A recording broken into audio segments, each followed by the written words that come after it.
안녕하세요. 내려놓음 연구소입니다. 이번 영상은 자유를 위한 내려놓음 정화법 6강으로 자유롭게 살아가는 비결이라는 주제를 가지고 말씀드려볼까 합니다. 정화를 하는 목적은 자유롭게 살아가기 위함인데요. 자유롭게 살아가기 위해서는 먼저 알아야 될 부분이 자유는 무엇인가 라는 질문에 나름대로의 어떤 답이 있어야 된다고 생각을 가집니다.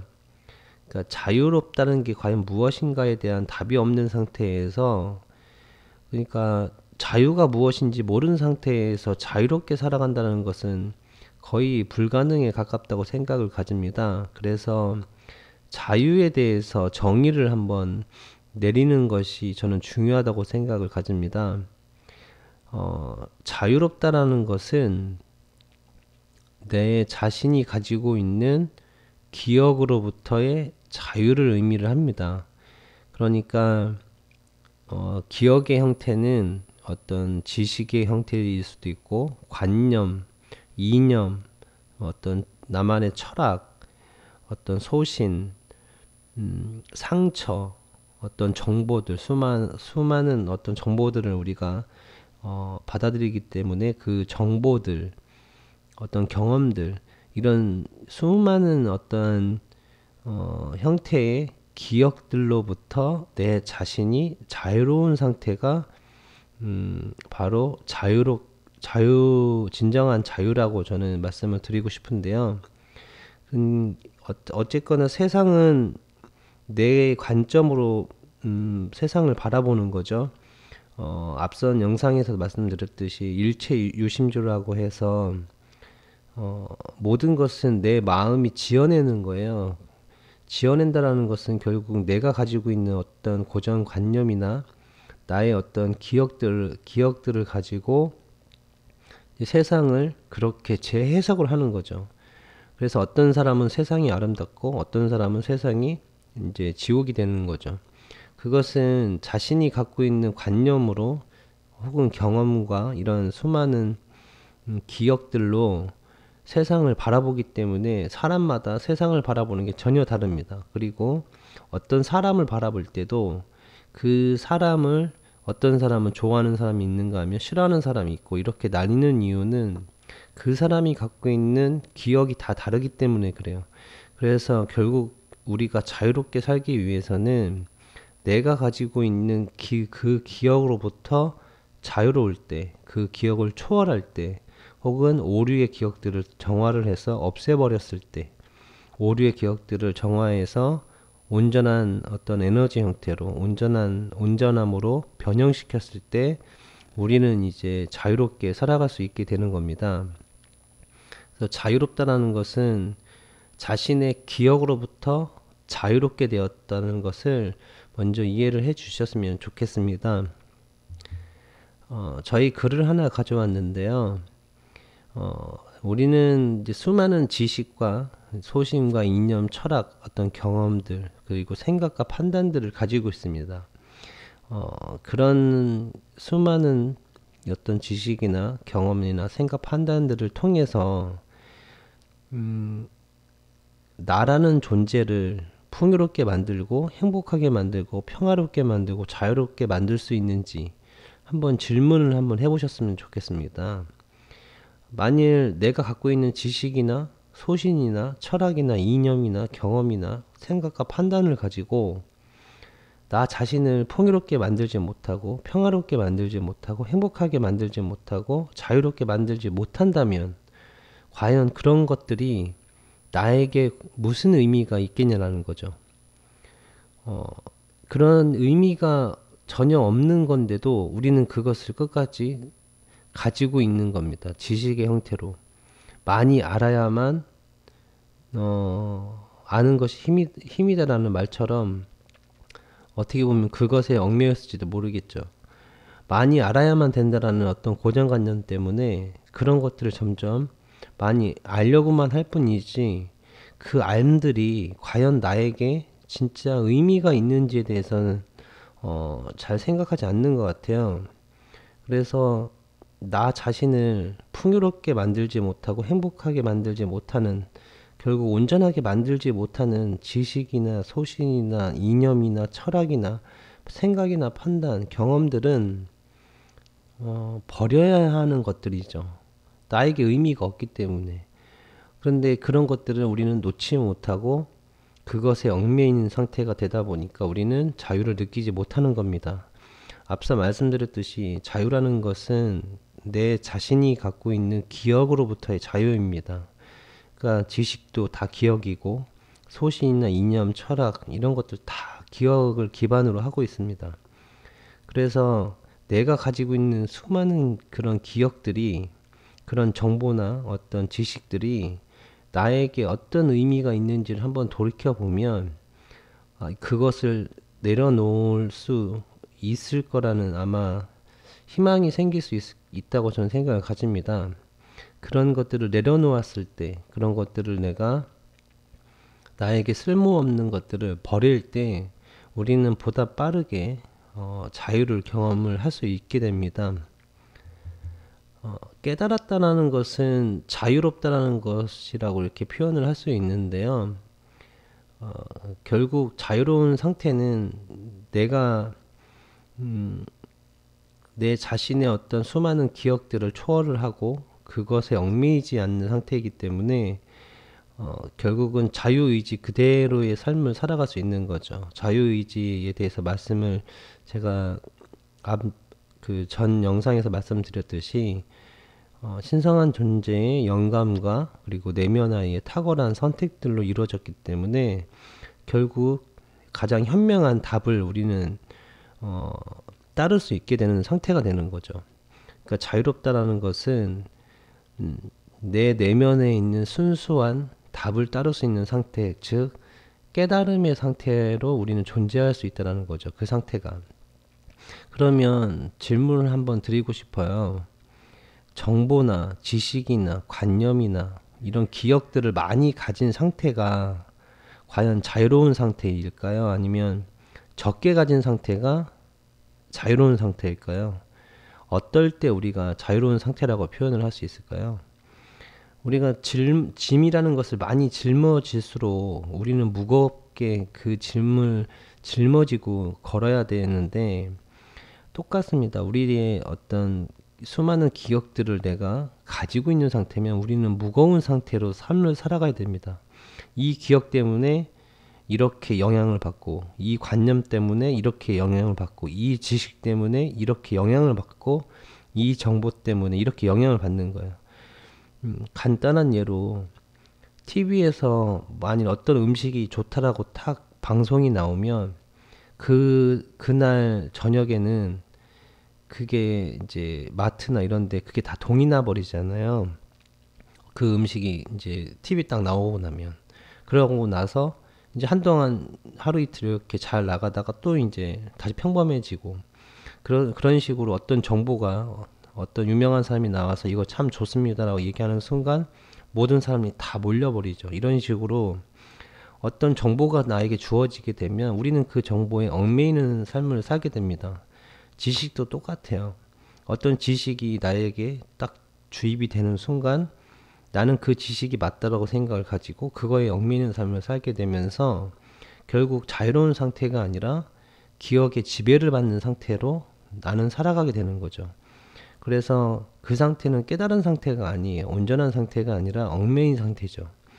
자유롭다라는 것은 자신의 기억으로부터 자유로운 상태이기 때문에 결국은 우리는 적게 가진 상태가 더 자유로운 상태라는 것을 좀 이해를 하는 것이 중요하다고 생각을 가집니다.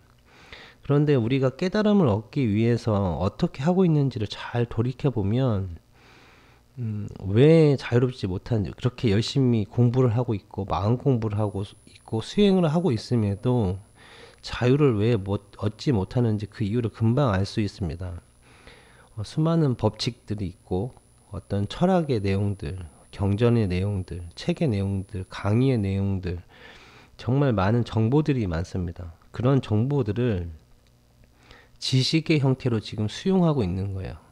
그러니까 정보, 지식, 기억을 늘려가는 방향으로 삶을 살아가고 있는 거예요. 혹은 마음 공부를 하고 있기 때문에 자유롭지 못하는 거예요.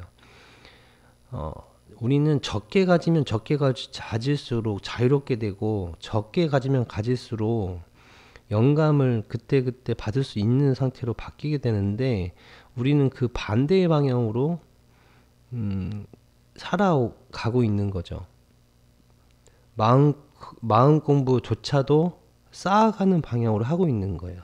버리려고 오류의 어떤 관념이나 지식이나 이런 것들을, 이런 기억들을 버리려고 해야 되는데, 자꾸 쌓아가는 방향으로 공부를 하고 있기 때문에 자유를 얻지 못하고, 오히려 내가 쌓아놓은 그런 정보나 지식이나 기억에 계속 얽매이는 상태로 살아가게 되는 거죠.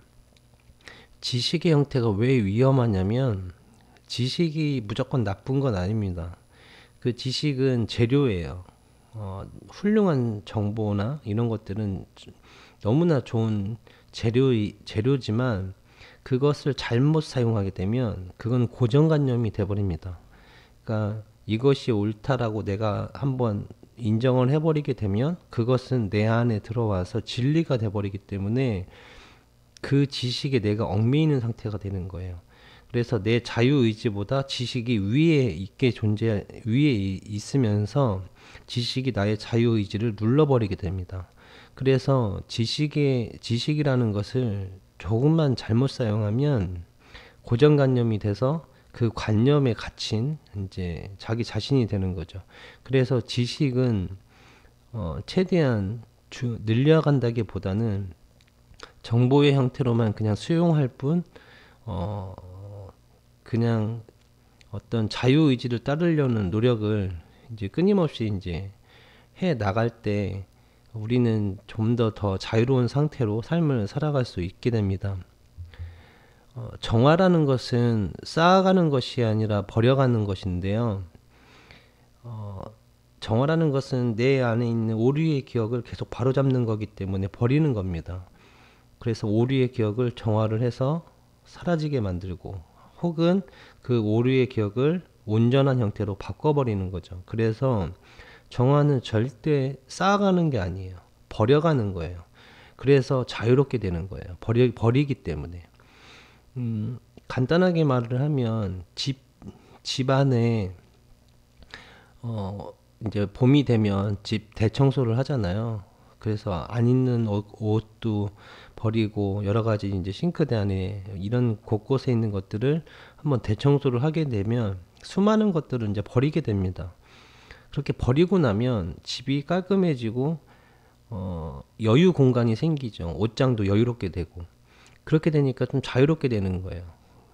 그러니까 버린다라는 것은 그런 빈 공간을 만들고, 그렇게 꽉꽉 눌려 있던 것들을, 그 중에 쓸모없는 것들을 버리는 거죠. 그런 식으로 이해를 해주시면 될 것 같아요. 그래서 심상화나 화건 명상이나 끌어당김이나 혹은 이제 수많은 성공학에서 말하는 이미 이루어진 것처럼 꿈을 꾸면 이루어진다라는 그런 논리들은 버려가는 게 아니라 쌓아가는 거예요. 그래서 정화랑은 정반대의 개념입니다. 그래서 이 심상화나 화관 명상이나 끌어당김 이런 것들은 자유를 주지를 못해요. 물론 순간적으로 이런 건 줄 수는 있어요. 그것에 대한 어떤 만족감이나 순간의 희열을 느낄 수는 있어요. 하지만 온전한 자유를 얻을 수는 없습니다. 왜냐하면 이것은 쌓아가는 방향이기 때문에 그렇게 이해를 해주시면 될 것 같아요. 물론 이제 내면에서 준 사명이라는 것이 있어요. 정화를 하시거나 혹은 자기 성찰을 꾸준히 하다 보면 내 길은 이것이구나라고 보이고 느껴지는 게 있어요. 나는 이것을 해야 되겠다는 것이 명확하게 느껴지는 것이 있는데, 그것을 느낀 상태에서 그것을 심상화하거나 화관 명상하는 거는 상관이 없어요. 그거는 이미 나의 길이기 때문에 그런 때는 사실 상관이 없겠지만, 어떤 상황이나 통념에서 나오는 그런 그냥 너무 쉽게 그냥 좋아 보이는 것들을 꿈과 목표로 이제 삼았을 때, 뭐 이것이 인기가 좋으니까, 아, 저걸 하면 좋아 보이니까, 이런 식으로 그냥 사회의 어떤 통념이나 그냥 환경에 의해서 그냥 주입된, 나도 그냥 너무나 좋아 보이기 때문에 그냥 설정한 꿈과 목표를 심상화하거나 화감 명상을 할 때는, 끌어당김을 할 때는 그게 이루어지지도 않고, 그리고 그것 때문에 이제 그것이 고정관념이 돼서 자유의지를 억압하게 이제 되기 때문에 더 온전함을 느껴야 돼. 이런 어떤 심상화나 학원 명상이나 끌어당김조차도 다 수행이 하나인데, 그 수행을 하고 있는데 온전함을 얻지 못하고 어, 억압을 이제 느끼게 되는 거죠, 반대로. 그래서 이제 정화라는 것은 쌓아가는 것이 아니라 버려가는 것이라는 것을 좀 명확하게 이해를 해주셨으면 좋겠어요. 다만 어떤 것이든 활용하고 싶으면 활용해도 됩니다. 심상화라는 것도 활용할 때가 있고 효과를 보기도 합니다. 그러니까 이것이 무조건 나쁘다고 이야기하는 게 아니라 자유롭게 되기 위해서 어떤 원리적인 부분들을 제가 설명을 드리는 거예요. 그래서 자유롭게 되기 위해서는 쌓아가는 방향이 아니라 버려가는 방향으로 마음 관리를 해 나가야 된다는 것을 말씀드리고 싶어서 이 부분을 제가 말씀을 드린 거니까, 어떤 것이든 활용하고 싶으면 활용해도 된다는 것을 말씀을 드리고 싶습니다. 다만 어떤 것이든 얽매이면 안 된다는 것, 그것만 조심해 주신다면 어떤 것이든 상관이 없습니다. 그러면 왜 자유롭지 못한가라는 질문을 했을 때 그 이유를 잘 생각을 해보면 온전한 생각과 판단과 선택을 못하기 때문이겠죠. 자유롭지 못하다는 것은 결국 내가 온전한 어떤 생각들을 못하고 온전한 판단을 못하고, 그래서 온전한 선택을 못하니까 자꾸 나쁜 결과가 나오는 거죠. 그래서 자유롭지 못한 삶을 사는 거죠. 근데 그 이유가 뭘 거냐는 거죠. 온전한 선택을 왜 못할 거냐는 거죠. 온전한 선택을 하지 못하는 이유는 아주 간단합니다. 내 안에 오류의 지식, 오류의 관념, 오류의 이념, 오류의 상처, 오류의 기억들이 내 안에 존재하기 때문에, 그리고 그것에 얽매여 있는 상태이기 때문에 당연하게도 잘못된 생각을 하게 되고 잘못된 판단을 하고 잘못된 선택을 하게 되는 거죠. 그럼에도 불구하고 많은 분들이 어떤 방식으로 삶을 살아가냐면 계속 지식을 쌓는 방향으로 지금 삶을 살아가고 있고 마음 공부를 하고 있습니다. 온전한 선택을 하기 위해서 지식을 계속 쌓는 방향인 거죠. 무엇을 하는 10가지 방법, 이것을 하면 뭐 최고, 이거 어떤 무엇을 이루기 위한 무슨 법칙들, 이렇게 해서 막 수많은 방법론들이 나오죠. 자꾸 다 쌓아가는 거예요, 지식의 형태로. 그러면 그런 지식들이 순간에 도움이 되는 경우도 있을 수 있어요. 하지만 그 안에도 분명히 오류들이 계속 있을 겁니다. 내가 수용하는 수많은 지식들에 오류가 없다라는 것은 그거는 어떻게 보면은 모든 그것이 진리라고 인정하는 것과 같기 때문에 그렇죠. 진리라는 것은 우리가 딱 이것은 진리다라고 말할 수 있는 것이 정말 보편적 진리 외에는 대부분은 개별적 진리라고 제가 앞서 말씀드렸듯이 거의 없다고 보시면 됩니다. 그냥 활용하는 수준인 거죠. 늘 그래야 하는 진리는 없어요. 그런데 우리가 접하는 수많은 정보들을 보면 이렇게만 하면 된다라는 논리로 뭐 하는 방법들, 뭐를 하기 위한 법칙들 이렇게 나오고 있죠. 그래서 그런 정보들을 이 정보 저 정보를 계속 쌓아가기만 하고 있어요. 앞서 말씀드렸듯이 자유롭게 살기 위해서는 버리는 방향으로 마음을 관리를 해야 되는데 계속 쌓아가는 방향으로 우리가 삶을 살아가고 있고 그렇게 마음 관리를 하고 있기 때문에 우리 안에 있는 오류의 어떤 기억을 정화하거나 그것을 바로잡을 수 있는 그런 시간조차도 우리는 이제 허용하지 못하고 있는 상황이다 보니까 이제 자유로운 삶을 누리지 못하게 되는 거죠. 자유롭지 못하게 되는 이유는 앞서 말씀드렸듯이 우리가 온전한 생각을 못하는 거예요. 온전한 판단을 못하는 거죠. 그래서 온전한 생각과 판단과 선택을 하기 위해서는 많은 정보와 지식이 필요한 게 아니에요. 아주 간단하게도 오류의 정보, 오류의 기억만 내 안에 없으면 돼요. 내가 가지고 있는 것이 오류가 없으면 우리는 온전한 생각과 판단을 할 수가 있어요. 오류의 정보를 가지고 있으니까, 오류의 기억을 가지고 있으니까 당연히 그 결과물로 오류의 생각과 판단과 선택을 하게 되는 거죠. 그런데 내 자신이 정화를 통해서 계속 내 내면에 존재하는 오류의 기억을 계속 정화를 해서 온전한 상태가 돼버리면 우리는 자연스럽게 온전한 선택을 하게 되면서 자유로운 상태를 누릴 수 있게 되는 거예요. 그러니까 오류의 정보와 기억들을 어떻게 하면 빨리 없앨 수 있을까에 대한 고민만 하시면 우리는 늘 온전한 선택을 하게 되고 우리는 자유롭게 살아갈 수 있게 되는 거죠. 그래서 우리는 오류의 정보와 기억을 없애기만 하면 된다는 것만 꼭 기억을 해 주셨으면 좋겠어요. 그렇게만 되면 우리는 온전한 상태가 될 테고, 온전한 상태가 되면 자연스럽게 온전한 선택을 하게 되면서 자유롭게 되고 풍요롭게 되고 행복하게 되는 거죠. 자유롭게 살아가는 비결은 지금 제가 방금 답을 드렸어요.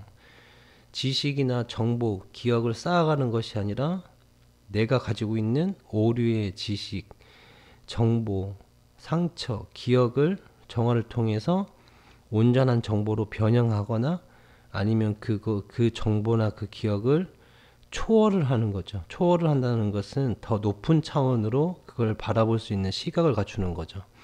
혹은 정화를 통해서 그것을 사라지게 만드는 거죠. 그래서 내 안에 오류의 지식이나 정보가 그리고 기억이 없게 된다면 우리는 온전한 선택을 하게 될 거고 자연스럽게 자유롭게 살아갈 수 있게 됩니다. 왜냐하면 오류가 없는 상태면 우리는 순수한 자유의지를 느끼게 되면서 영감의 신성한 존재가 주는 영감과 내면아이가 주는 가장 탁월한 그 선택을 우리는 바로 표면의식이 느끼게 되면서 우리는 이런 자유뿐만 아니라 수많은 온전함들을 느끼게 될 수 이제 있게 되는 거죠. 꿈에 대한 얘기를 조금 해보고 싶은데요.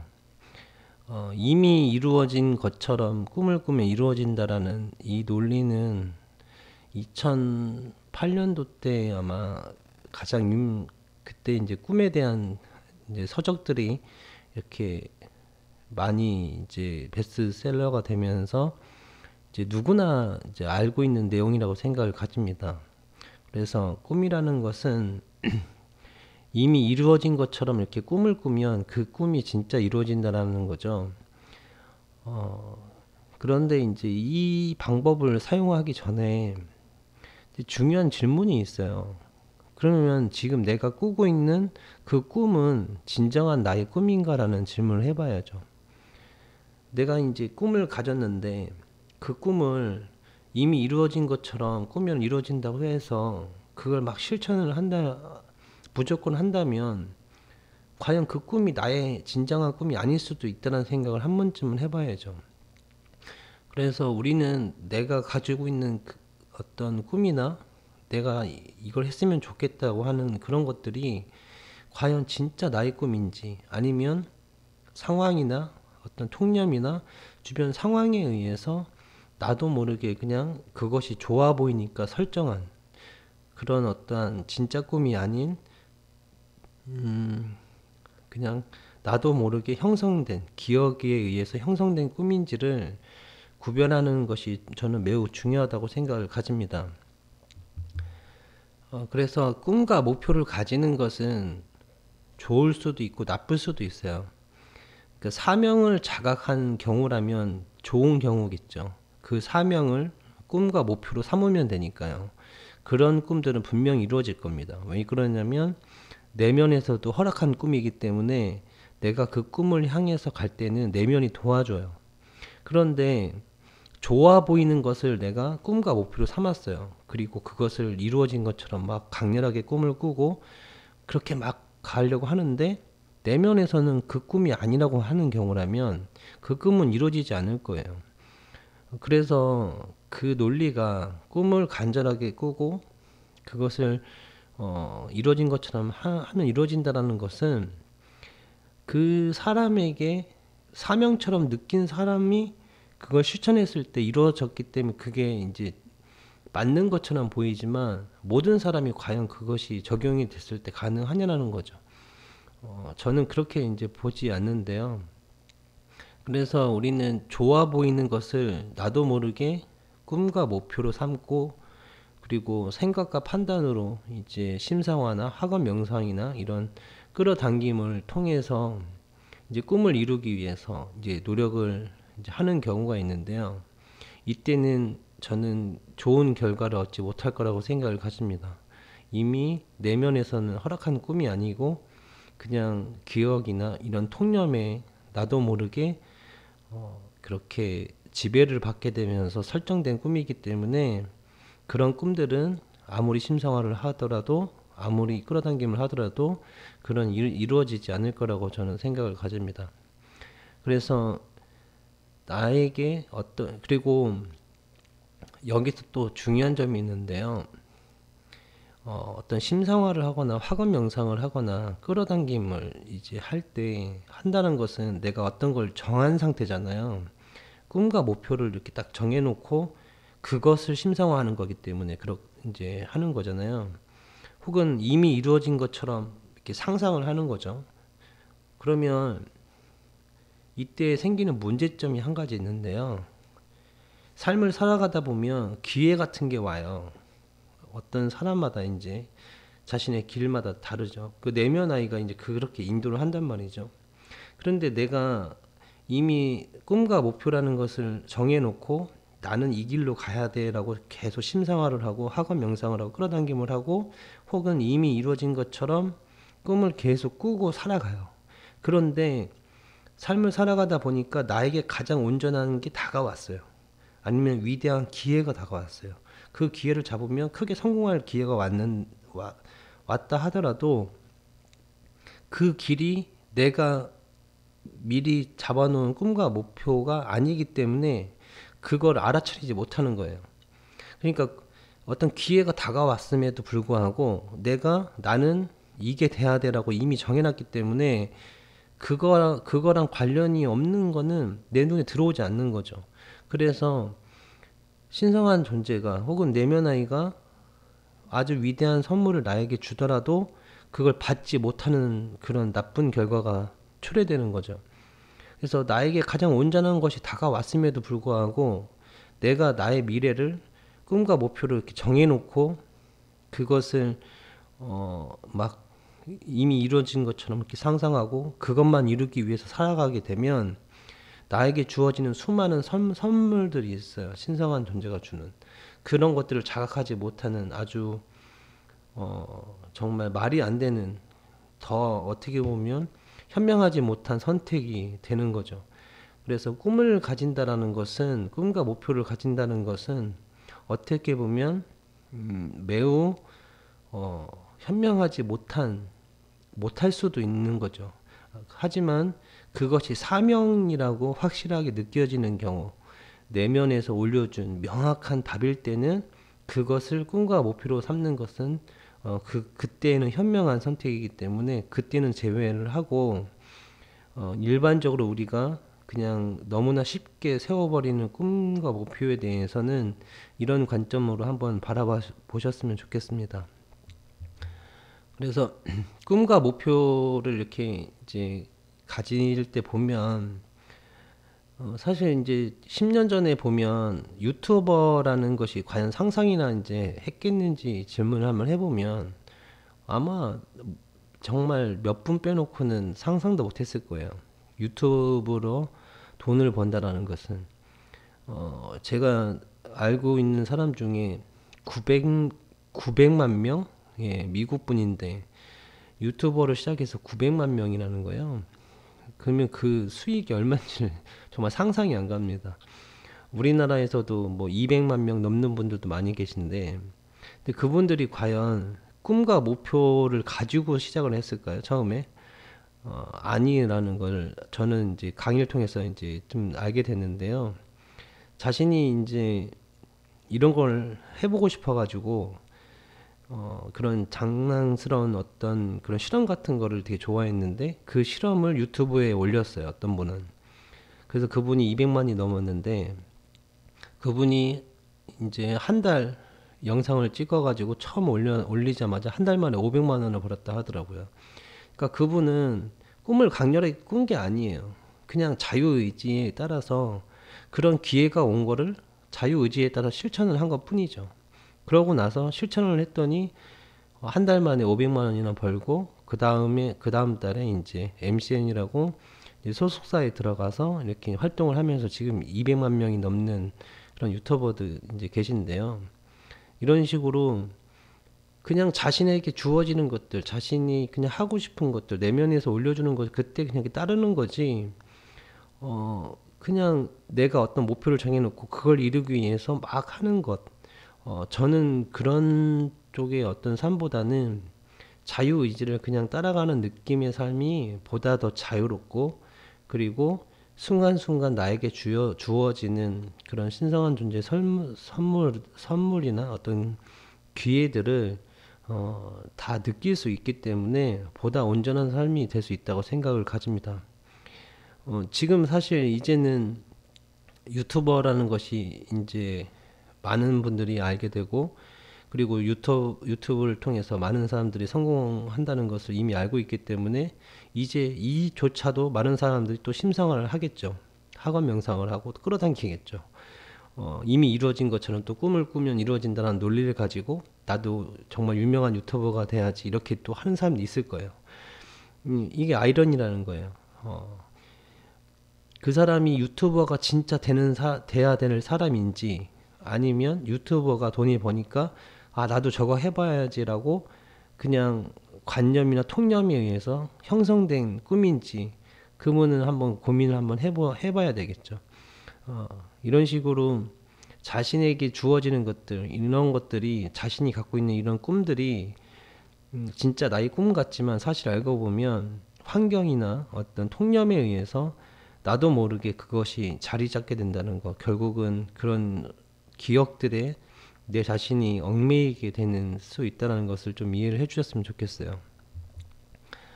그래서 미래에 어떤 것이 펼쳐질지는 우리는 아무도 알 수 없어요. 그렇기 때문에 꿈과 목표를 가진다라는 것은 지금의 정보와 통념, 경험, 기억으로, 그러니까 다시 말하면 지금의 나의 수준으로, 나의 지금의 시각이죠. 나의 관점, 나의 수준으로 알지도 못하는 미래를 스스로 한정 짓는 것과 같아요.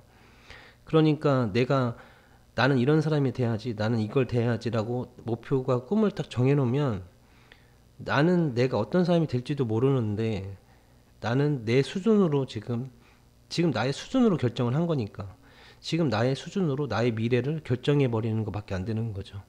어떤 길이 나에게 주어질지는 모르기 때문에 함부로 꿈과 목표를 설정하는 것은 그렇게 현명한 선택은 저는 아니라고 생각을 가집니다. 그런 생각들을 저는 많이 했기 때문에 이 글이 이제 탄생되게 됐는데요. 모든 것은 나로부터 비롯된다라는 저희 책에 수록된 글인데, 들판은 자신이 품을 씨앗을 결정하지 않는다. 하지만 아름다움을 창조한다. 들판을 잘 보면 들판은 자신이 품을 씨앗을 결정하지 않죠. 그냥 떨어지는 거죠. 바람에 의해서 떨어지고 자기가 결정하는 게 아니라 그 나무들에 의해서, 꽃에 의해서 이렇게 떨어진 것들을, 그런 씨앗들을 그냥 품고 있다가 봄이 되면 이제 다시 그런 것들을 발화시키고 이제 키워내는데요. 그렇게 해서 아름다운 이제 들판을 만들죠. 그래서 저는 인간도 들판과 같이 내가 품을 씨앗을 굳이 결정하지 않고 나에게 주어지는 것들을 잘 품어가지고 그때그때 잘 품어서 그것을 아름답게 피워내도 얼마든지 훌륭한 삶을, 아름답고 훌륭한 삶을 살아갈 수 있다고 생각을 가집니다. 얼마든지 위대한 어떤 업적도 남길 수 있다고 생각을 가지기 때문에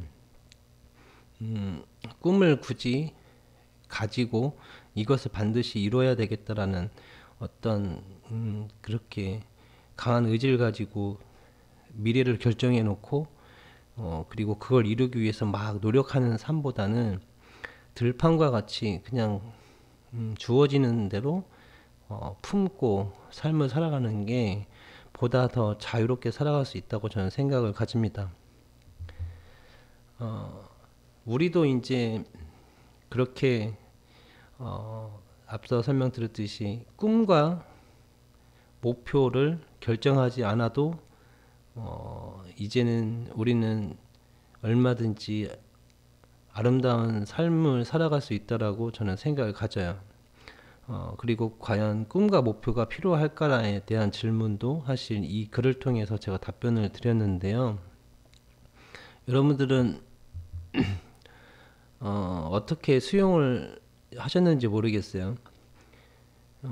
제가 지금까지 강의를 이렇게 쭉 해오고 그리고 꿈과 목표에 대해서 설명을 드렸고 들판에 대해서 설명을 드렸어요. 그리고 쌓는 것은 쌓는 방향이 아니라 비울 때 더 자유로워지기 때문에 목표도 쌓는 거잖아요. 목표나 꿈도 어떤 정보를 내가 쌓아가는 거기 때문에 그것조차도 내가 내려놓고 주어지는 대로 이렇게 살아가는 게 비우는 거죠. 목표나 꿈조차도 비울 때 우리는 자유롭게 살아갈 수 있다라고 저는 느끼게 되는데요. 그래서 들판은 자신이 품을 씨앗을 결정하지 않지만 아름다움을 창조한다라는 이 말을 통해서 제가 꿈을 갖지 않는 것이 좋다라고 제가 말씀을 드렸는데 이거 이렇게 말씀을 드렸을 때 그리고 지금 쭉 이렇게 내용을 드렸을 때 여러분들은 어떻게 수용하고 계신지가 되게 궁금합니다. 제가 오늘 말씀드리고 싶은 것은 꿈을 갖지 말자라는 얘기가 아니에요. 만일 여러분들께서 한번 정화를 한번 해보셨으면 좋겠어요. 들판은 자신이 품을 씨앗을 결정하지 않는다라는 말을 딱 들었을 때 그리고 제가 설명을 드렸잖아요. 그 이야기를 들었을 때 여러분들이 만일 정화를 선택을 하셨다면 그리고 지금 제가 정화를 언급을 했으니까 지금 한번 정화를 한번 해보시고 어떤 답이 나오는지 한번 느껴보셨으면 좋겠어요. 오늘은 저는 매우 중요한 이야기를 좀 드리고 싶어요. 오늘 주제가 자유롭게 살아가는 비결이잖아요. 어떤 식으로 수용을 하고 정보에 대해서 수용을 하고 어떤 식으로 좋은 글을 수용을 할 때 자유롭게 될 수 있는지에 대한 이야기를 하기 위해서 제가 이제 제 나름대로 논리를 계속 좀 펼쳐온 건데 이제 정말 다 하셨으면 나름대로의 어떤 답을 얻으셨으면 좋겠어요. 이제 저의 답을 말씀을 한번 드려볼게요. 저의 답은 들판은 인간이 아니다라는 것을 여러분이 느끼셨으면 좋겠어요. 들판은 들판이고 인간은 인간이다. 그리고 논과 밭에는 우리가 정한 것을 심습니다. 그렇죠? 논에는 벼라는 것을 우리가 정해서 심어요. 그리고 밭에도 고구마를 심든지 뭐 옥수수를 심든지 우리가 정해서 심어요. 그리고 심지어 들판이라는 것을 개간을 해서 논인 이렇게 밭으로 우리가 사용을 하죠. 제가 이 이야기를 왜 드리냐면 들판은 자신이 품을 씨앗을 결정하지 않는다라는 말이 그럴싸해요. 그리고 논리도 맞고 하지만 그 말에 빠지면 안 된다는 걸 말씀을 드리는 거예요. 제가 앞 강의에서 말씀드렸듯이 개별적 진리에 대해서 설명을 드렸어요. 이거는 하나의 개별적 진리예요. 그렇기 때문에 이 글이 아무리 공감이 가고 아무리 정말 맞는 말 같다라고 느낀다 하더라도 이것을 맞다라고 수용을 해버리시면 안 돼요. 그러면 여러분들이 하나의 관념을 또 늘리는 것밖에 안 되는 거예요. 제가 이 이야기를 들은 이유는 꿈을 간절하게 꿔야 된다. 꿈을 이미 이루어진 것처럼 꿈을 꾸면 그 꿈은 이루어진다라는 거에 대해서 반론을 제가 한 거예요. 그러면 그것도 아니고 들판은 자신이 품을 씨앗을 결정하지 않는다는 것도 진리가 아니라는 거예요. 둘 다 진리가 아니라는 거예요. 그래서 공의 상태, 제로의 상태에 도달하기 위해서 이 말씀을 드린 거지, 들판은 자신이 품을 씨앗을 결정하지 않기 때문에 우리도 목표와 꿈을 다 버려야 된다는 주장을 하고 싶어서 그런 게 아니에요. 그러니까 제가 지금 말씀드린 거는 개별적 진리예요. 그러니까 개별적 진리라는 것은 어떨 때는 따라야 하고 어떨 때는 따르지 말아야 되는 거죠. 그때그때 자유의지에 따라서 선택을 하는 거죠. 그렇다면 자유로운 삶을 살아가기 위해서는 어떤 관념이나 지식이나 상처나 어떤 철학이나 이런 수많은 기억들로부터 자유로운 것이, 제가 자유라고 말씀을 드렸잖아요. 이런 식으로 일상에서 정보를 수용을 하셔야 돼요. 아무리 좋은 글, 아무리 좋은 스승의 말이라도 그것이 옳다라고 느껴지더라도 그것을 옳다라고 받아들여서 그냥 수용을 해버리면 나는 그 기억에 얽매이게 됩니다. 만일 내가 옳다라고 느끼는 어떤 정보가 있다면 그 정보를 통해서 그 반대의 개념을 이해를 하는 거예요. 그 반대의 개념을 이해를 하게 되면 이 두 개가 모순이 생기죠. 그러면 이 두 개 다 진리가 아니라는 걸 깨닫게 되는 거예요. 이 두 개가 진리가 아니라고 깨닫게 되면 나는 제로의 상태에 도달할 수 있는 거예요. 적어도 그 부분에 대해서는. 그렇게 제로의 상태가 되면 이제 영감을 받을 수 있는 순수한 상태가 되는 거죠. 그렇기 때문에 제가 지금 들판은 자신이 품을 씨앗을 결정하지 않는다라는 이 말에도 얽매이지 말고 꿈을 간절하게, 꿈은 이루어진 것처럼, 이미 이루어진 것처럼 간절하게 꿈을 꾸면 이루어진다라는 그 논리에도 얽매이지 않는 상태를 추구하시기를 권해드리기 위해서 이 말씀을 제가 드리는 거예요. 어느 것에도 물들지 말라는 거예요. 어느 것에도 얽매이지 않게 되면 그 상태가 바로 가장 순수한 상태, 가장 온전한 상태가 되기 때문에 자유로운 상태가 될 수 있는 거예요. 그렇게 이해를 해주시면 자유롭게 살아가는 어떤 비결을 아마 좀 이해하실 수 있지 않을까 생각을 가집니다.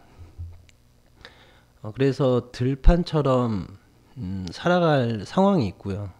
그냥 받아들이고 수용하고 그냥 꿈과 목표를 설정하지 않고 그냥 살아갈 때가 있는 거예요. 그런 상황이 있고.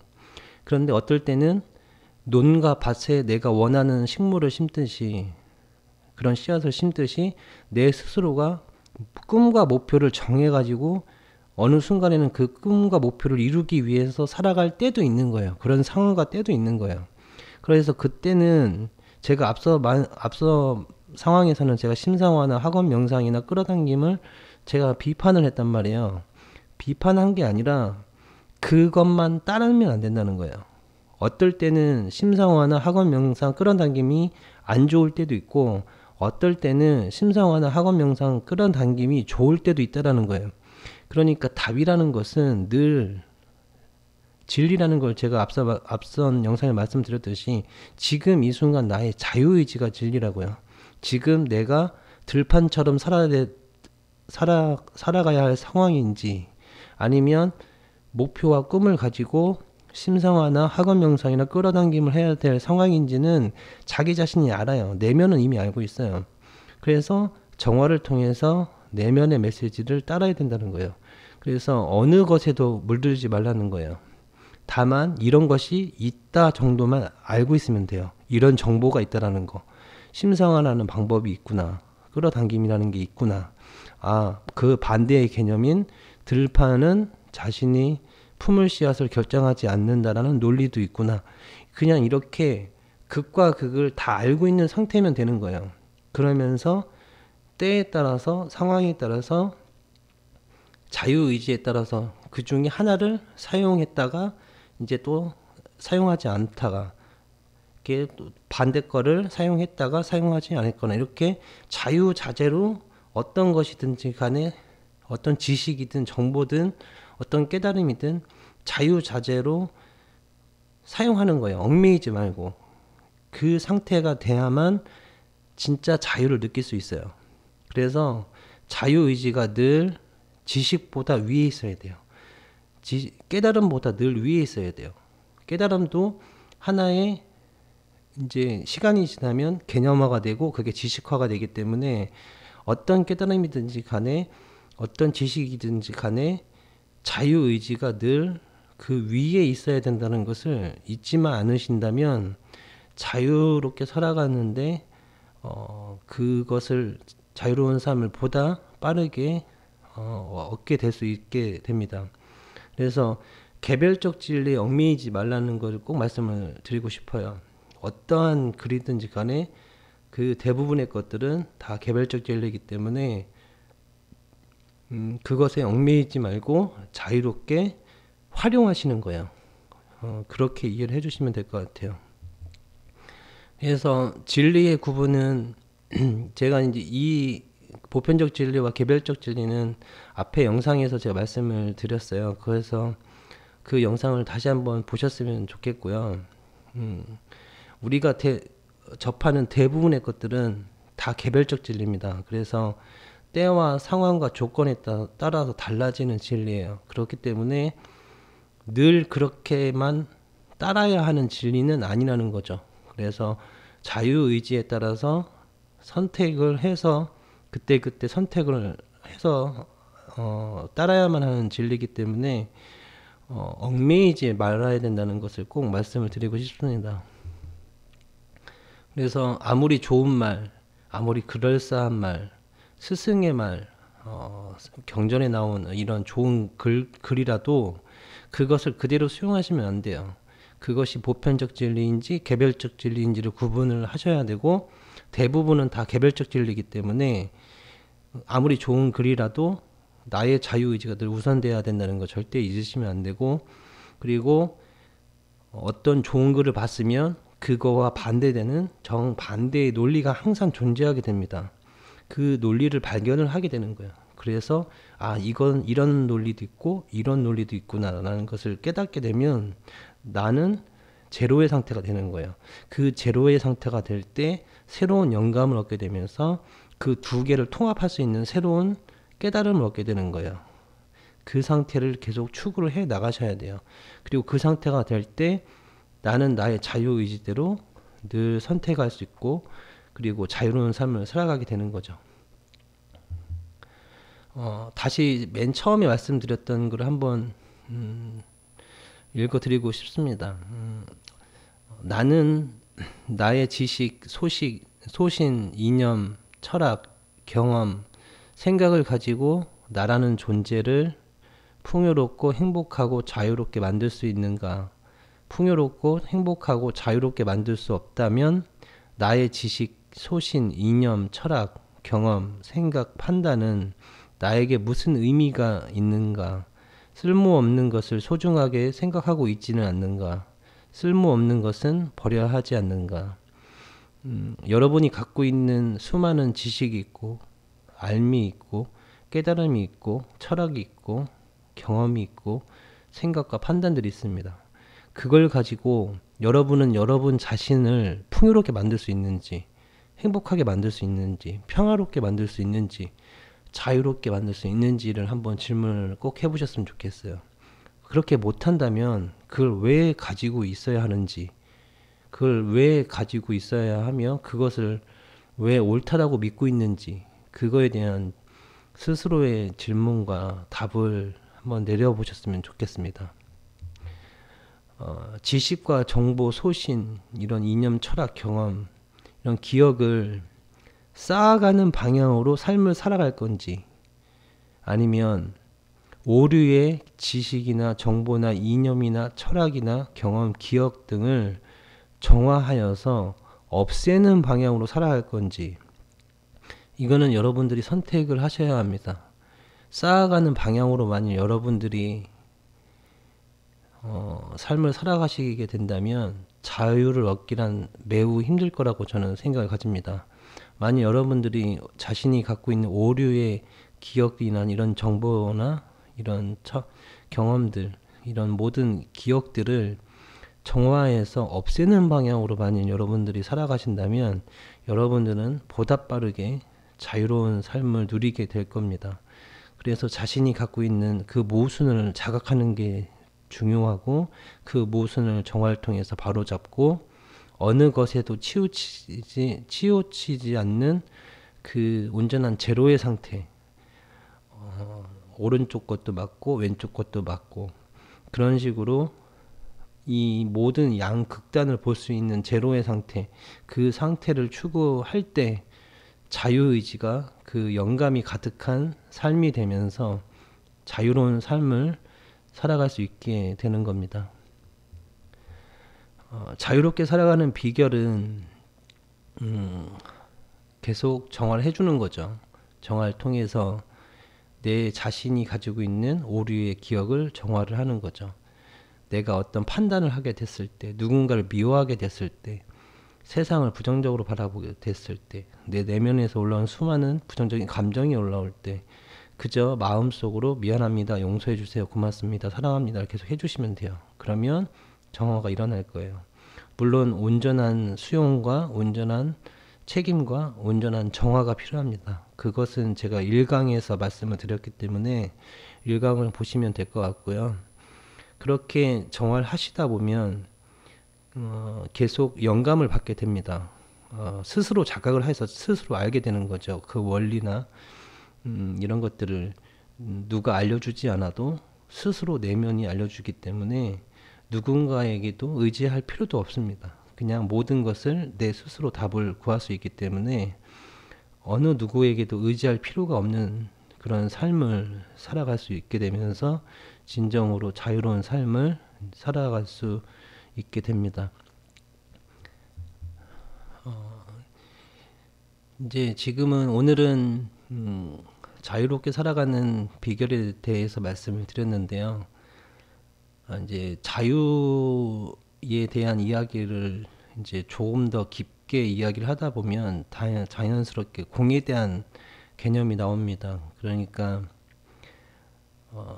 기억이라는 것이 결국 어떠한 정보로 이루어졌는데 그 정보가 결국은 공이라는 개념으로 우리는 이해를 할 수 있게 되는데요. 그리고 불교의 가르치기 또한 이 공에 대한 이야기를 조금 깊게 좀 다루어서 우리가 어떤 관점으로 타인과 사건과 이 세상을 바라볼 때 좀 더 자유롭게 살아갈 수 있는지 그 이야기를 한번 7강에서 해볼까 합니다. 그래서 7강에 대한 주제는 공이란 무엇인가 라는 주제를 가지고 한번 말씀을 드려볼까 합니다. 긴 강의 끝까지 잘 들어주셔서 고맙습니다. 감사합니다.